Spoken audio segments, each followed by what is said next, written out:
Thank you, Farouk. Ladies and gentlemen, I would like to thank the organizers for their kind invitation. Before starting, as I am a member of the National Bank, I have to start by mentioning the usual disclaimer. Oh, there's a problem with the slides. Okay. The usual disclaimers that the views I'm going to express are not necessarily reflecting the views of the National Bank. So, my talk will focus on one of the main challenges faced by the Belgian economy since the early 2000s, and even more since the financial crisis. And this challenge is the slowdown in productivity growth. In my talk, I will use several measures of productivity, from the simplest one, the value added per worker or the value added per hours, to more complex measures of total productivity, just as an illustration, but main messages are conveyed by the various measures. So as you know, or as you may know, Belgium is one of the most productive economies in Europe and in the world. In 2000, our productivity advantage, measured by value added per hours, was around 15% with respect to the US. So we were producing 15% more with 1 hour of labor than in the US, and 10% more with respect to our main neighbors. But since the financial crisis, the productivity advantage of Belgium has shrunk. According to the figures of the Conference Board, it is now close to 3% with respect to the US and 6% with respect to France and Germany. The good global performance of the Belgian economy in terms of productivity hides, in fact, a huge amount of heterogeneity among firms. There are very performing firms in Belgium and there are less performing firms. In fact, the good aggregate results is the result of of a small fraction of very high productive firms in Belgium. On one hand, you have 15% of the Belgian firms that are performing less than the average. And there are 5% of the Belgian firms that are among the best performing firms in Europe. So and these are the firms that are driving our aggregate figures. These national champions, which we call frontier firms, are not only already very productive, but you will see in the next slides that they are the ones that are recording the highest productivity growth. So they are at the top, and they increase their advantage.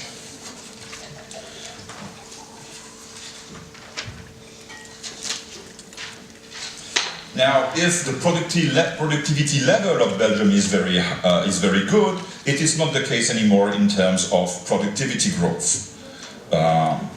If after World War II, all advanced economies have recorded high level of productivity growth, allowing them to increase global welfare, it has been on a downward trend since the 70s, and the efficiency gains related to the ICT revolution have been relatively small compared to those recorded in the 50s or the 60s, or have not yet realized in our statistics. Productivity growth has even been declining further in the early 2000s, so already before the financial crisis. These global trends that you see for the US, Euro area, Japan and UK are also observed in Belgium. So Belgium is the blue line, and you also see this decline in productivity growth. And our slowdown on productivity growth was even stronger in Belgium over the last 10 years.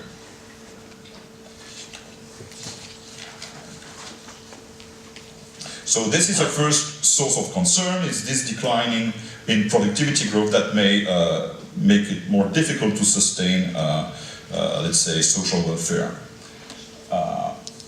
A second source of concern is related to the heterogeneity among firms that I've already illustrated, and on the fact that the productivity gap between low productive firms tend to widen with respect to frontier firms. This is illustrated by those graphs for a sample of advanced economy.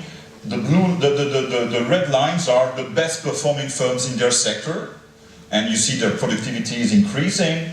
And the dark blue lines are those of the other firms. And you see that the gap between the frontier and the non-frontier firms is is increasing over time, especially in the service sector. In a well-functioning economy, one would expect that the laggard firms are going to either invest to improve their situation and to reduce their productivity gap, or they will have to get out of the market and be replaced by new entrants that are more efficient. But this creative destruction mechanism does not seem to be as efficient now as it was in the past.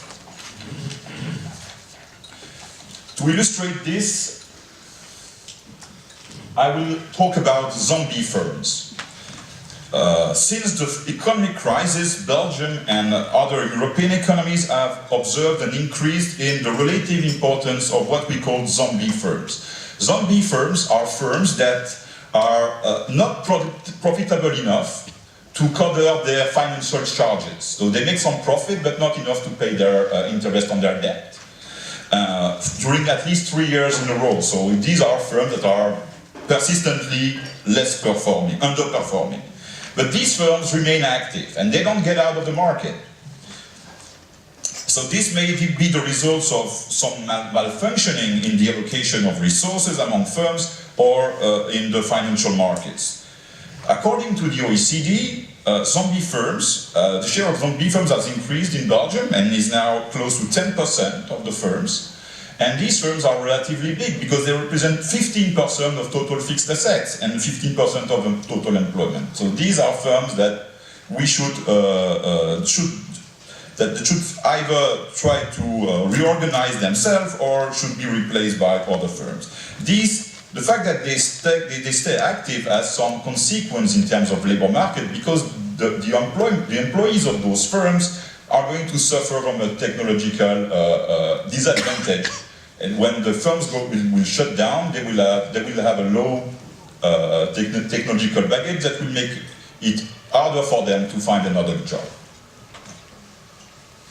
Another illustration of the negative effect on aggregate productivity growth of the widening of the technological gap between frontiers and laggard firms is illustrated in this graph. So the aggregate productivity growth is decomposed between the growth associated to frontier firms, that's the orange and the mauve bars, and you see that the aggregate performance is really driven by those frontier firms. But you see also that since 2006, that the laggard firms are playing and have put a negative pressure on aggregate performance, especially because they have been attracting resources instead of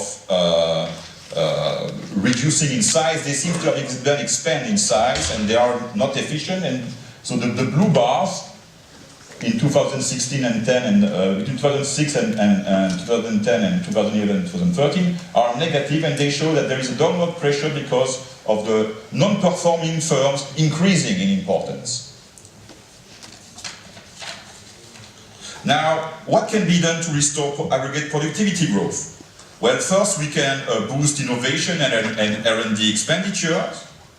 So compared to the other EU countries, Belgium is classified as a strong innovator by the European Commission, just behind the Scandinavian economies. Our country offers attractive fiscal R&D incentives, a highly qualified labor force, but we are lacking of students in technical and scientific fields. We may also benefit from an increase of public spending in R&D. Privately funded R&D in Belgium are very important, but they are highly concentrated among a few sectors, mainly pharmaceuticals and chemistry. And within those sectors, among few firms, which are mostly multinationals. Another disadvantage related to the innovation is the fact that Belgian firms have more difficulties in transforming innovation into products and create business from that. A second thing that can be done is firms need to improve the quality of their inputs. And to do that, they need to invest more in their labor force, training their labor force, improving their human capital, especially to the benefits of their elderly workers that are now going to stay longer on the labor market. They should also invest more in capital, and especially in ICT and in intangible assets, and they need an easy access to the best inputs available, directly on the foreign markets or through domestic sourcing. In the current context that has been mentioned in the talk by Annick, and as it is an economic diplomacy conference, I want to insist on the importance of an easy access to foreign resources. We always think of exports as a country, but imports is as important as exports, especially in Belgium. The efficiency of the firm is really related to the fact that it can source foreign inputs. And so the negative consequence of raising trade barriers are not only for consumers that are going to face less choice at higher price, but it's also for producers that can have more difficulties in sourcing foreign inputs. If you take the example of the Belgian economy, where 90% of the Belgian firms are connected some way to imports. They are not importing themselves, but they have links with firms that are importing. 90% of the firms are such. It means that all firms are going to suffer by increased trade barriers. Promote more entrepreneurship, and especially growth-oriented entrepreneurship. Belgium is indeed characterized by the lowest rate of business creation in the EU for almost a decade. The Belgian economy suffers also from a large deficit in entrepreneurship culture compared to other EU countries. Promoting venture capitalism and business creation during higher education may also help to increase business creation. To conclude, Belgium, as other advanced economies, needs to restore its productivity growth in order to guarantee the sustainability of its social model. To do so, all the enhancers of productivity needs to be used, from R&D expenditure to structural reforms of the product and labor market to improve the allocation of resources between firms. More anecdotally, we also need a new generation of national champions in new technologies, what I call the next generation of SMEs. By SMEs, I don't mean small and medium firms, I mean the new Belgian Steve Jobs, Mark Zuckerberg, and Elon Musk. Thank you for your attention.